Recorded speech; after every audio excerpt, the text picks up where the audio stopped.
Some territories exist beyond the reach of record-keeping, preserved only in the reluctant testimony of those who cannot forget.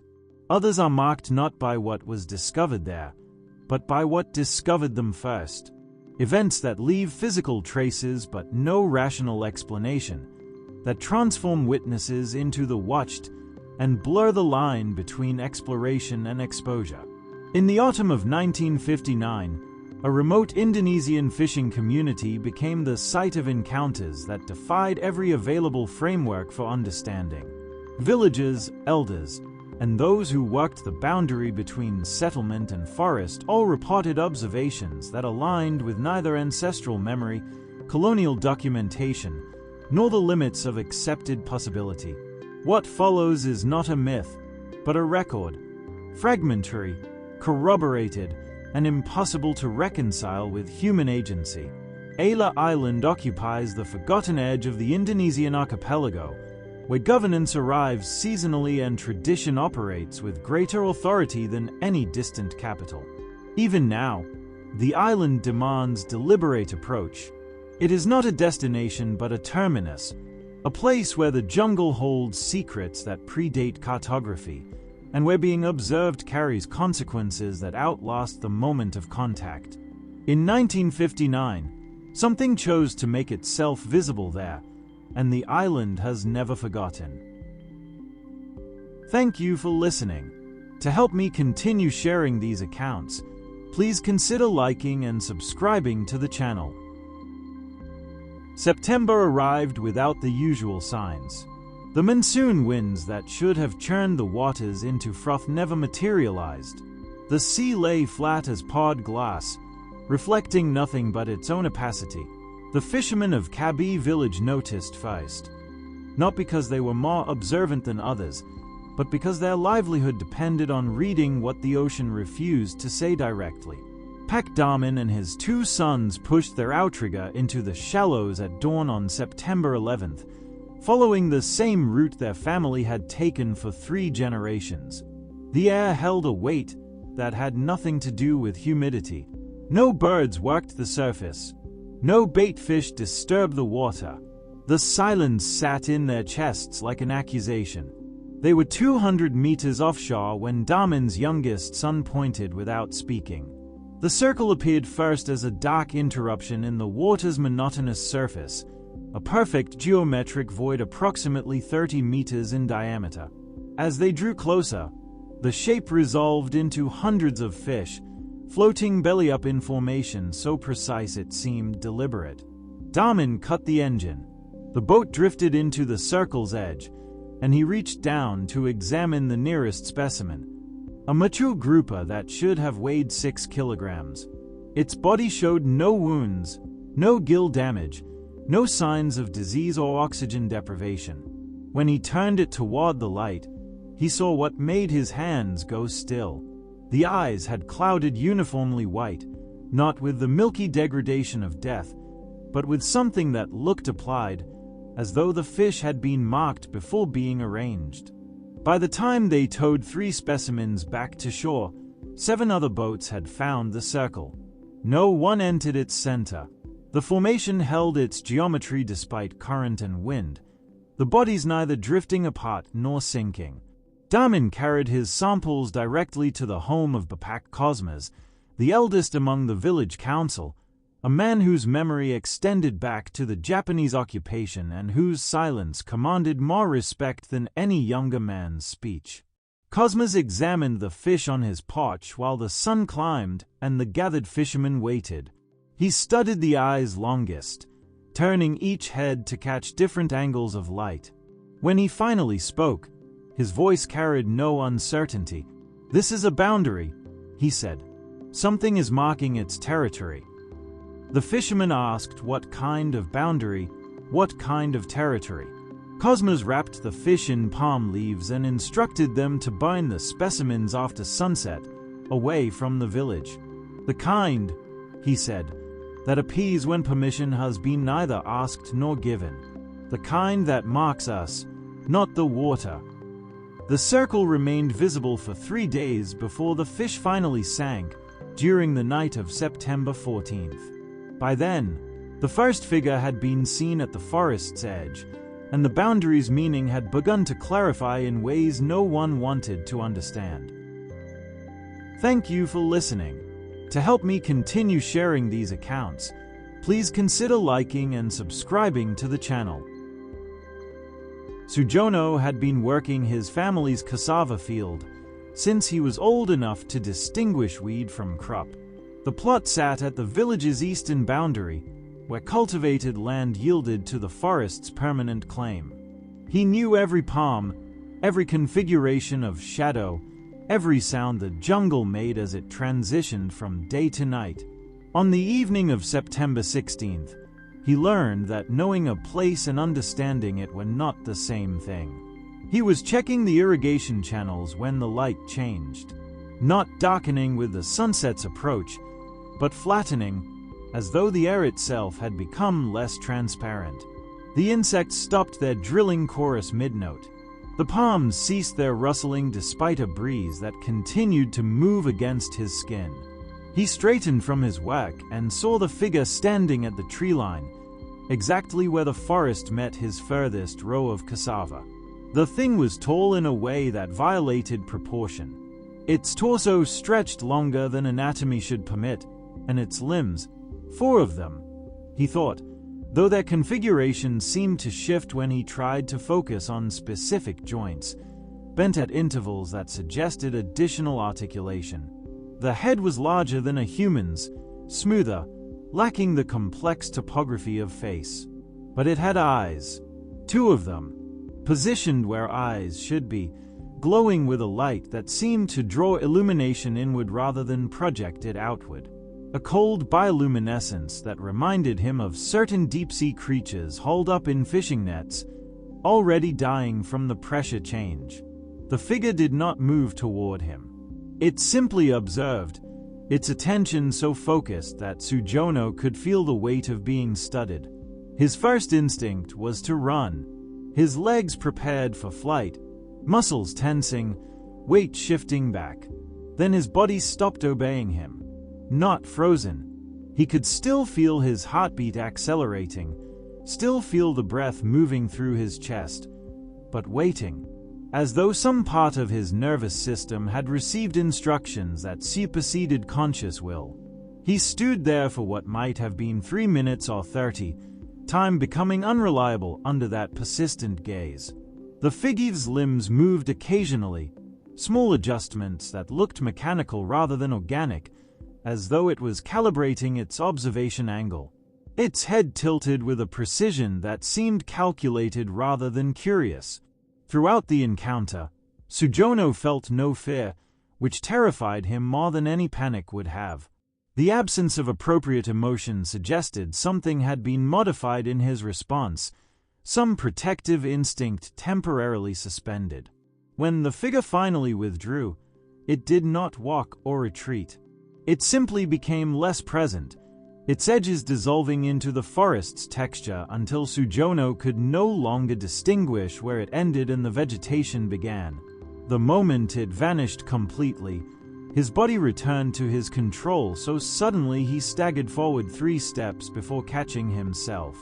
He returned to the village without looking back, his hands shaking not from fear but from the memory of enforced calm, and told no one what he had seen until the marks appeared on his shoulder 3 nights later. Thank you for listening.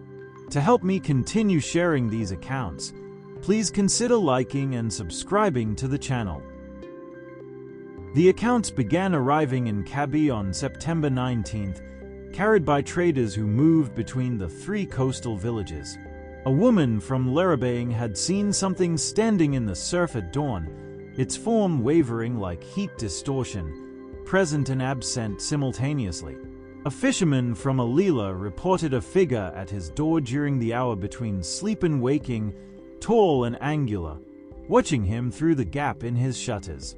The descriptions varied in detail but converged on essentials: impossible height, too many joints, eyes that absorbed light, and a quality of movement that suggested physical form was optional rather than fixed. By September 22nd, 9 witnesses across the 3 villages had come forward, each describing encounters at boundary spaces.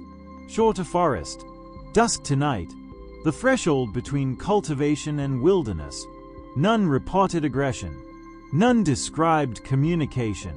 Only observation, sustained and methodical, accompanied by that same involuntary stillness Sujono had experienced, a paralysis that felt cooperative rather than imposed.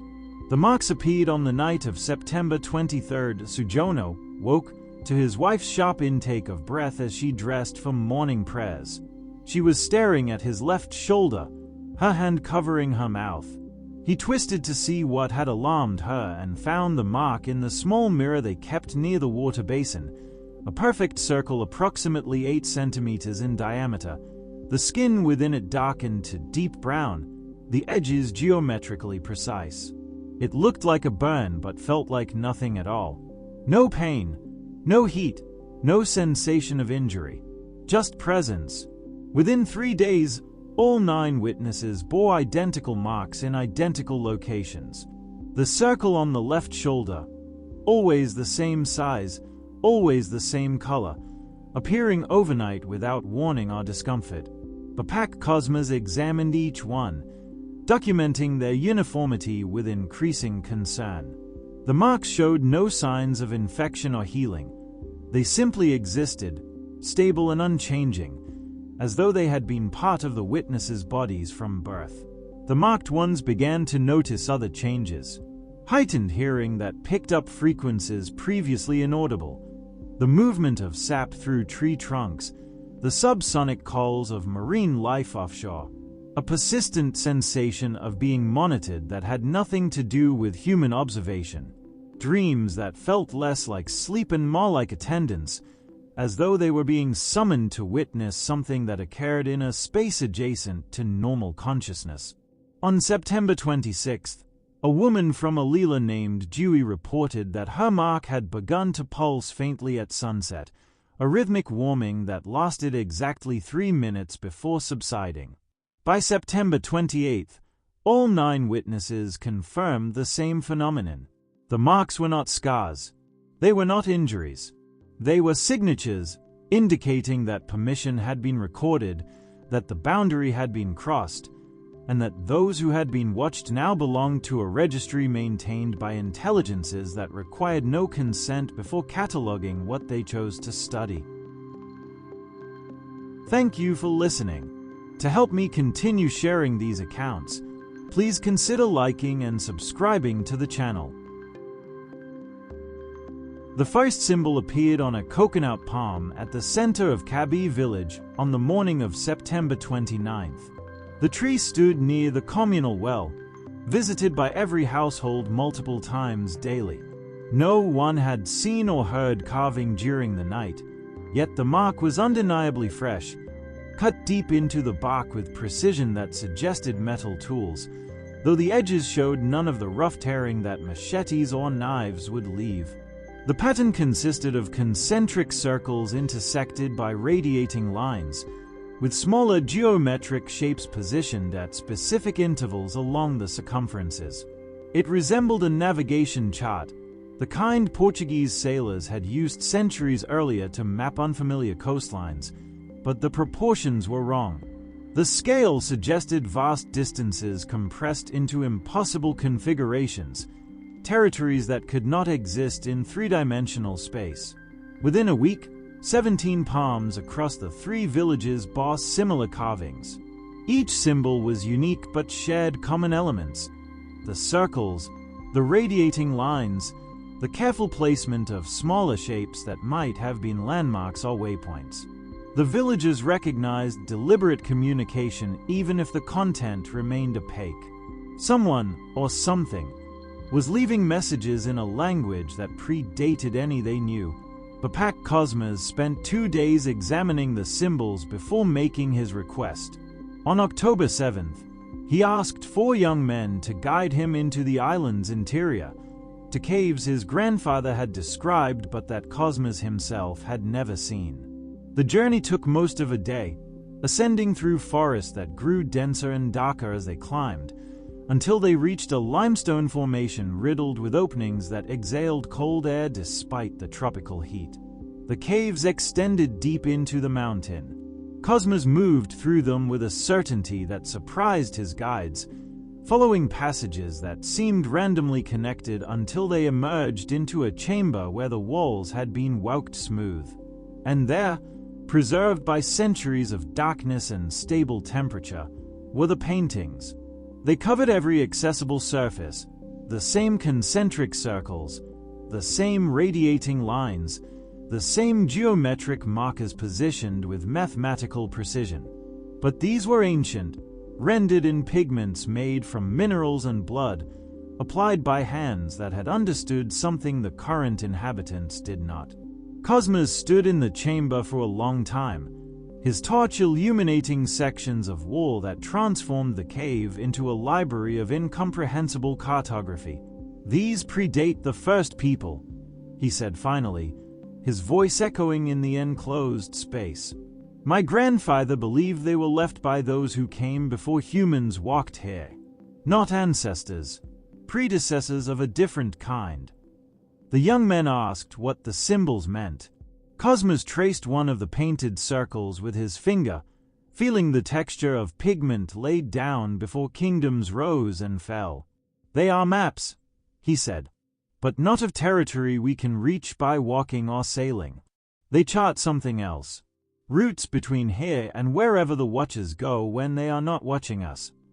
He instructed them to tell no one outside the villages what they had found. The symbols on the palms were not warnings. They were confirmations. The keepers had been charting Alor Island long before humans arrived to name it. Thank you for listening. To help me continue sharing these accounts, please consider liking and subscribing to the channel. The dreams began on the night of October 12th, affecting 12 witnesses simultaneously across the 3 villages. They would not realize the dreams were shared until 2 days later, when Sujono mentioned his experience to a fisherman from Larabaying and watched the man's face drain of color in recognition. The dream followed an identical sequence for each witness. They found themselves in a space that was not quite darkness and not quite light, a gray absence of definition where depth became impossible to judge. They were standing, or perhaps suspended, their bodies positioned upright but lacking any sense of ground beneath them.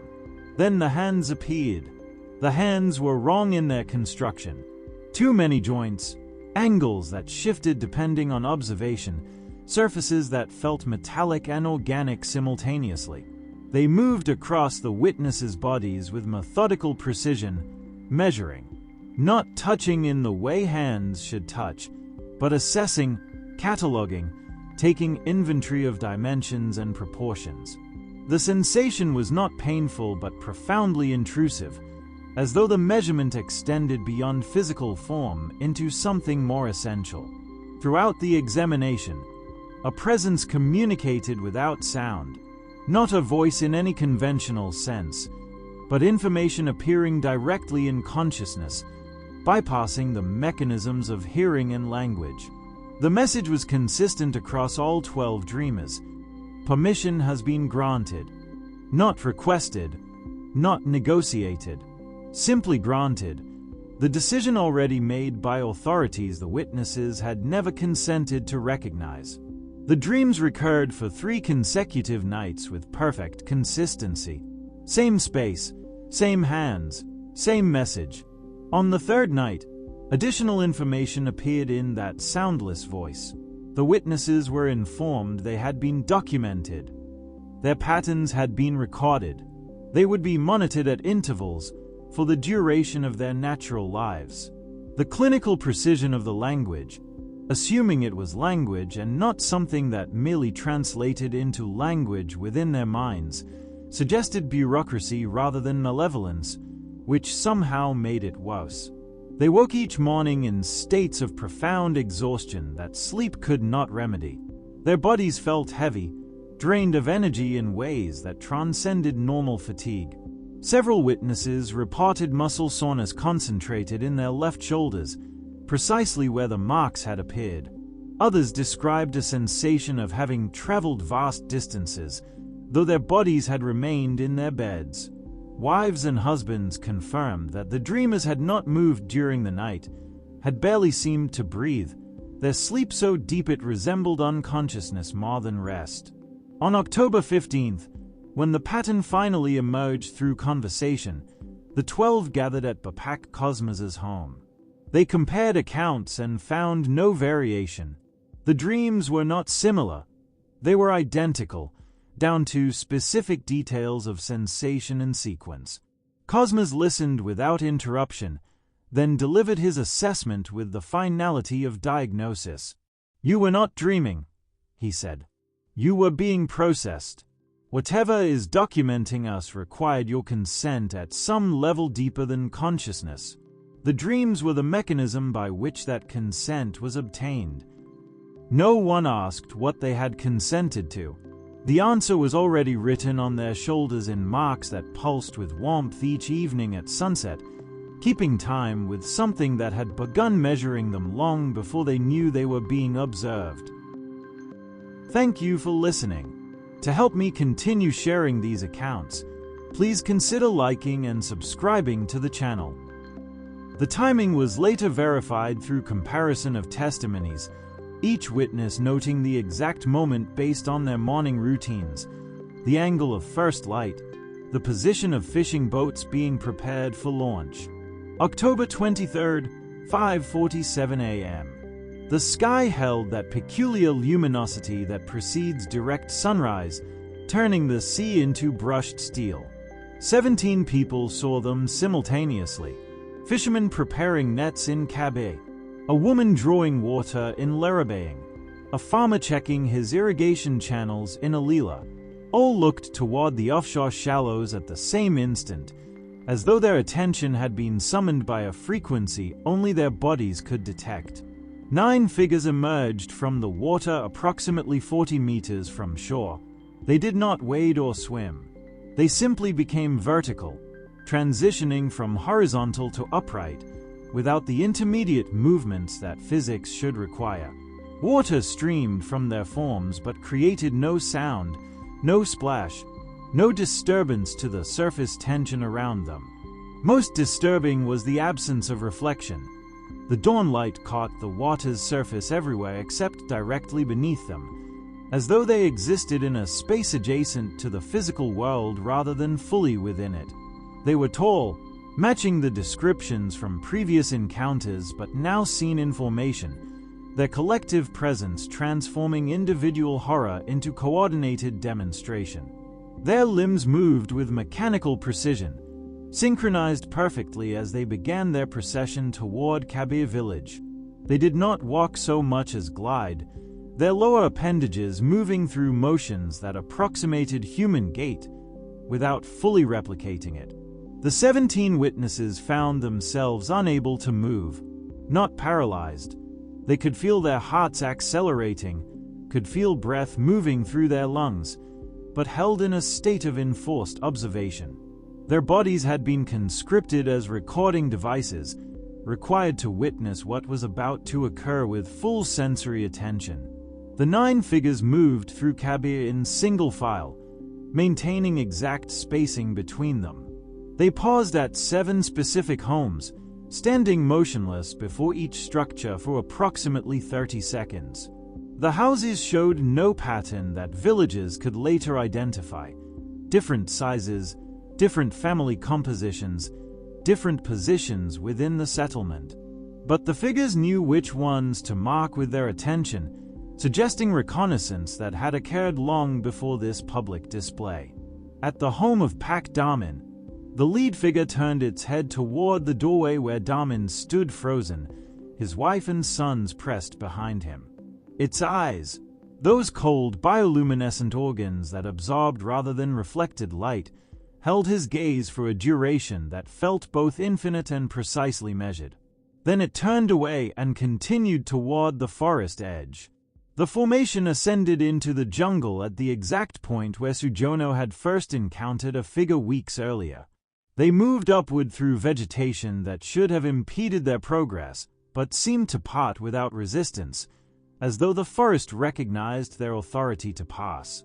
One by one they dissolved into the dense green darkness, their forms becoming less defined until only the faint glow of their eyes remained visible, and then nothing. The moment the last figure disappeared, the 17 witnesses regained control of their bodies simultaneously. Several collapsed, others vomited. All understood they had been shown something deliberately, a demonstration of presence, of capability, of the vast gulf between observer and observed. Thank you for listening. To help me continue sharing these accounts, please consider liking and subscribing to the channel.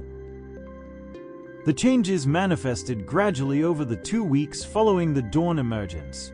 The 17 who had been held in enforced observation, later called the Changed Ones by those who had been spared, began reporting sensory experiences that exceeded normal human perception.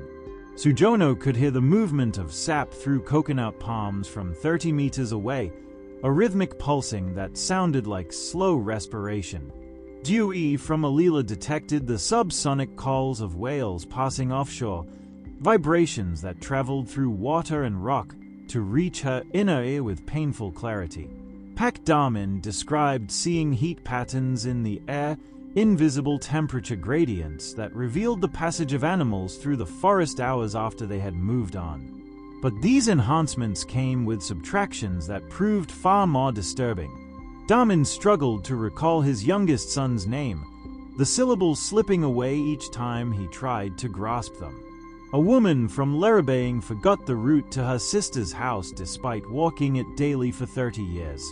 Another witness looked at his wife of 2 decades and felt nothing, not hostility, not indifference, but a complete absence of emotional recognition, as though the neural pathways connecting face to feeling had been severed. The Changed Ones found themselves drawn to each other in ways they couldn't explain.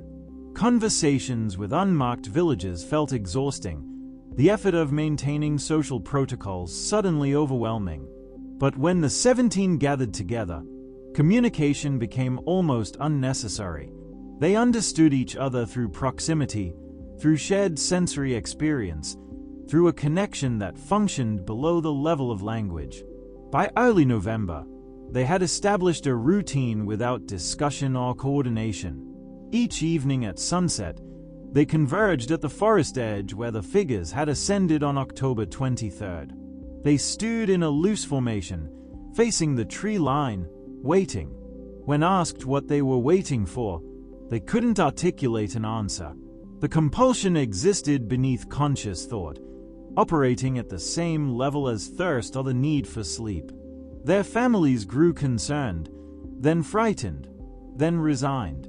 The Changed Ones still performed their daily tasks, fishing, farming, tending children, but they moved through these activities with mechanical efficiency, as though following instructions rather than living. The essential quality that had made them individuals seemed to have been replaced with something more generic, more uniform. Papak Cosmas observed them during one of their evening gatherings, noting how they stood without fidgeting, without casual conversation, their attention focused on the forest with absolute discipline. "They are waiting for recall," he told the village council. "They have been marked, measured, and documented. Now they are monitoring stations, reporting back in ways we cannot detect." The Changed Ones did not dispute this assessment. They continued their vigil each evening, standing at the boundary between human settlement and whatever territory the keepers claimed as their own. They could hear things moving in the forest depths. Not animals, but presences that generated no sound beyond a faint electromagnetic hum. They waited for instructions they knew would eventually come, patient as machines, no longer entirely human but not yet entirely something else. Thank you for listening. To help me continue sharing these accounts, please consider liking and subscribing to the channel. The last confirmed sighting occurred on November 18th, when a fisher from Lerabang reported a figure standing motionless on a ridge overlooking the village at dawn. By the time he gathered others to verify the observation, the figure had dissolved into morning mist. After that, nothing. No new symbols appeared on the palms. No additional witnesses developed marks. The changed ones continued their evening vigils, but whatever they were waiting for chose not to manifest. The withdrawal felt deliberate rather than conclusive, as though the keepers had completed their immediate purpose and returned to a mode of observation that required less visible presence. The marked palms remained, their symbols weathering slowly but still legible. The changed ones retained their alterations, the heightened senses, the diminished social connections, the compulsion to gather and wait. The physical evidence persisted even as the entities themselves receded into whatever space they occupied when not actively demonstrating their authority. On November 24th, the elders from all three villages convened at Bapak Cosmos's home to address a question that had become urgent: what to tell outsiders. Government officials would eventually visit. Anthropologists might arrive seeking folklore. Missionaries would interpret the accounts through their own frameworks of belief. The decision reached that evening would shape how the events were remembered, or more precisely, how they would be protected from external interpretation. Cosmos articulated what many had already sensed. These entities did not arrive in 1959, he said. They have always been here. The cave paintings confirm observation that predates human settlement. What changed is not their presence but their visibility. For reasons we cannot understand, they chose to be seen, to be documented by us, as we have been documented by them. The question then became whether revealing this knowledge served any protective purpose. Would warning outsiders help them? Or would it simply invite scrutiny that might provoke the keepers into more aggressive demonstration? The consensus emerged through hours of careful deliberation. Silence served survival better than testimony. The territory of silence, as it came to be known among the three villages, operated on principles that everyone understood without formal codification. Speak freely among those who had witnessed. Share knowledge with children born into the marked families, but to outsiders, government officials, visiting traders, anyone not bound by blood or experience to the three villages, offer only conventional explanations. Unusual weather, collective misunderstanding, stories that grew in the telling. This was not denial, it was protection. The islanders now understood that Alor existed within a larger framework of observation, that their island had been selected for study by intelligences whose motives remained opaque and whose capabilities exceeded any human response. Drawing external attention to this reality would not change it. It would only introduce variables the keepers might perceive as interference requiring correction. The changed ones accepted this framework with the same mechanical compliance they brought to their evening vigils. They understood, perhaps better than the unmarked, that some knowledge functions as burden rather than gift, and that the greatest kindness one can offer the uninitiated is the mercy of continued ignorance. They had been measured and found suitable for documentation. Let others remain outside that registry for as long as the keepers permitted. Thank you for listening. To help me continue sharing these accounts, please consider liking and subscribing to the channel. The changed ones still gather at the forest edge, 6 to 6 years after the autumn of 1959. Not the original 17. Most have died, their marks fading with their bodies, but their children and grandchildren, born with circular discolorations on their left shoulders that doctors cannot explain, and that traditional medicine refuses to treat. The compulsion passes through bloodlines like genetic inheritance, suggesting the documentation extended beyond individual witnesses to their genetic future. The symbols on the palms have weathered but remain legible, resistant to decay in ways that puzzle botanists when they occasionally visit the island. The trees should have shed the marked bark decades ago through natural growth patterns, yet the carvings persist, as though the wood itself has been altered at a molecular level to preserve what was inscribed upon it. No one has seen the keepers since November 1959, but absence of visibility does not confirm absence of presence. The Changed Ones report sensations that suggest continuous monitoring. The electromagnetic hum that intensifies at certain hours, the dreams that feel like data extraction rather than unconscious processing, the moments when their enhanced senses detect movement in frequency ranges that biological entities should not produce. Bapak Cosmas died in 1973, but before his death he shared a hypothesis with his successor that has been quietly maintained within the Elder Council. The 1959 encounters were not first contact but revealed contact, a moment when the keepers chose to make their long-standing observation visible, perhaps to assess how humans would respond to confirmed awareness of their presence. Everything that came before, the cave paintings, the oral traditions of figures glimpsed at boundaries, the stories dismissed as folklore, represented centuries of covert study. The autumn of 1959 was merely the moment documentation became mutual. This raises a question that 3 generations of islanders have contemplated without resolution. If Ayla has been under observation for centuries or longer, how much of the island's cultural development occurred organically, and how much was guided? Did the keepers simply watch, or did they intervene in subtle ways, steering human behavior toward outcomes that served purposes beyond human comprehension? The Changed Ones, with their altered perception and diminished emotional connection, might represent an experiment in human modification, a test of what happens when witnesses are transformed into hybrid monitoring stations, partially human and partially something else. And if this occurred on Ayla, a remote island where memory outweighs record and silence protects knowledge that would be dismissed elsewhere, what other isolated territories host similar observations?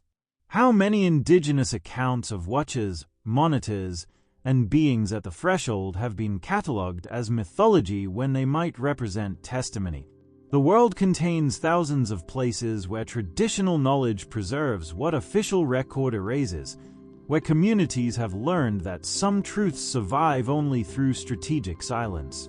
The Changed Ones continue their vigil because they understand what others refuse to accept. The keepers never departed. They simply resumed the invisibility that serves observation better than demonstration. Somewhere in the forest above the 3 villages, or in the caves where ancient symbols chart territories beyond human reach, or in spaces adjacent to physical reality that require no location at all, the documentation continues. Permission was granted long ago, before any human walked Ayla's volcanic soil, and what has been given cannot be revoked by those who never possessed the authority to withhold it. Thank you for listening. To help me continue sharing these accounts, please consider liking and subscribing to the channel.